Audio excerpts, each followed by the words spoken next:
Today marks 46 years since my Italian grandmother passed, but she's never really gone. She lives in the rhythm of the leaves swaying in the wind, in the smell of fresh rain of the soil, and in the garden we shared in Venezuela.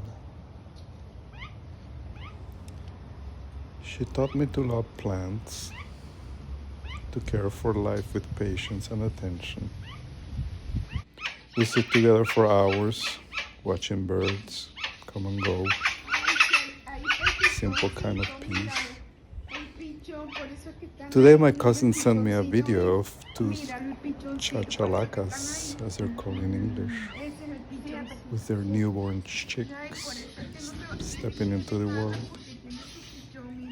It feels like a sign life circles back, it doesn't end. If you're lucky enough to have your grandmother, call her. Sit with her voice, listen, and be still. You never know how much time you have left.